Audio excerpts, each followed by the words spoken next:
A shopping cart holds 6 items. Only one was planned. The other 5 exist to reach a number printed nowhere visible, but felt everywhere. Free shipping is not actually free. It is a cost that the seller moves from the checkout line into the price of the items themselves. Retailers discovered something useful. When people see a cost at checkout, they feel it. When that same cost is buried in the item price, they do not. So sellers move the shipping cost into the item. Now, dy cost into the item. Then they added a minimum spend threshold to unlock that free shipping offer they built in.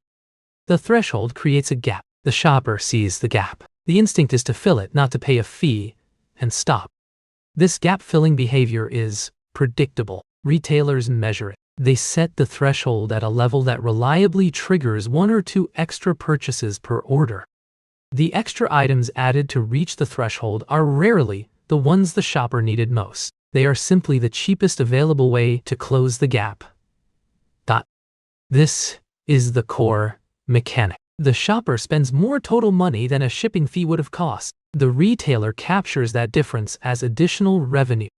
The threshold amount is not chosen randomly. It is calculated based on average order values across thousands of real purchases made before the policy existed. If most shoppers were already spending near a certain amount, the threshold is set just above that. It takes only a small push to move them over. The shopper who crosses the threshold feels satisfied. They unlocked a reward. The retailer also feels satisfied, for a structurally different reason. The satisfaction the shopper feels is real. It is produced by a psychological mechanism called loss aversion. Paying a fee feels like losing something. Adding items does not. Loss aversion means that losing a fixed amount of money feels worse than spending that same amount on items. The brain processes these two actions very differently. Retailers do not invent this mechanism. They observe it in customer behavior and then build their pricing structure to align with it as closely as possible. The threshold policy spreads quickly once one retailer proves it works. Competitors adopt it. The mechanism becomes the default across the entire shopping environment. Once it is everywhere, shoppers cannot easily opt out. Every platform has a threshold. Paying shipping instead feels like refusing a benefit that is already built into the price. Here is where it gets interesting. The items added to reach a threshold are often returned later. The return costs the retailer money, but the original sale still counted. Returns create a hidden cost layer. The threshold pushes spending up on the front end. Returns push operational costs up on the back end. Both move in the same direction. To offset return costs, retailers adjust the threshold upward over time. The free shipping minimum that started low gradually climbs without most shoppers noticing. Each threshold increase demands slightly more extra spending from shoppers to qualify. The gap grows. The impulse to fill it grows with it, almost automatically. Free shipping also changes how often people shop.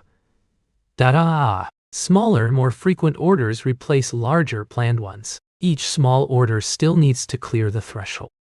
More frequent orders mean more threshold crossing events. Each event adds extra items. The total spending accumulates faster than if the shopper had made one large planned purchase. This pattern repeats across every category of goods. If you find these mechanisms useful to understand, subscribing means more of them explained the same way, one at a time. Grocery delivery platforms use the same mechanism. The threshold is often set at an amount that requires 1 or 2 extra items beyond the typical weekly list. Over a full year, those 1 or 2 extra grocery items per delivery add up to a significant unplanned total. The shopper rarely tracks the cumulative cost of threshold filling. Retailers are aware of this accumulation. Loyalty programs are sometimes designed to reward the extra items specifically, reinforcing the habit of filling the threshold each time. The loyalty reward creates a second layer of incentive on top of the first. Now the shopper fills the threshold and collects a token. Two systems reinforce the same behavior. The shopper who collects enough tokens eventually redeems them. The redemption feels like a gain. It partially offsets the extra spending, but rarely fully covers it. The net result across a year is that free shipping costs the average household more than paid shipping would have. The savings are visible, the extra spending is not. Researchers call this the threshold effect. The gap between the current total and the qualifying amount becomes a psychological target. Targets pull behavior toward them reliably.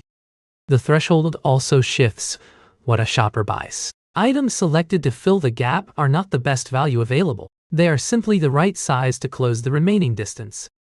This changes purchase quality over time. The shopper fills carts with structurally useful items less often. Gap-filling items begin to occupy a growing share of total purchases. Retailers benefit from this shift in purchase composition. Filler items are often higher margin products. The shopper reaches for the cheapest item. It is frequently still profitable. Some retailers place high-margin filler-friendly items in a dedicated section near checkout. The placement is not accidental. It maps directly onto the typical gap-filling amount. Online platforms do the same thing digitally. A row of suggested items appears when the cart total falls short of the threshold. The suggestions are calibrated to close the gap precisely.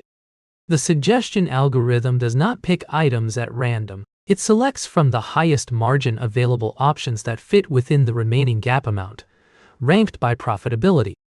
When the shopper accepts a suggestion and adds it, the threshold bar moves. Not because the threshold changed, but because the cart total is now close enough to trigger reassessment. The moment the threshold is crossed, the mechanism stops being visible. Shipping becomes free. The extra items in the cart simply become part of the order.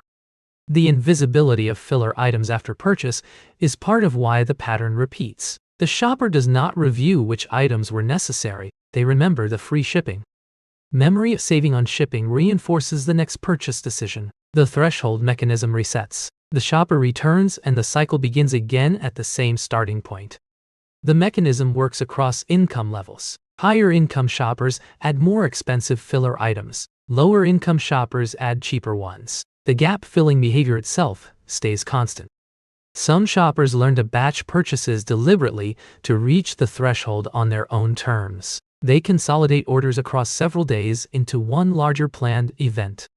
Batching reduces impulse filler additions. It shifts control from the platform to the shopper. Retailers respond to batching behavior by adjusting threshold levels or changing offer structures. The threshold and the shopper exist in a slow, ongoing negotiation. Both sides adjust over time. Neither side stays still long enough for the other to fully optimize against it. The threshold sits where it always has, just above the natural stopping point. The cart is full, the mechanism is quiet, and somewhere the next gap is already being measured.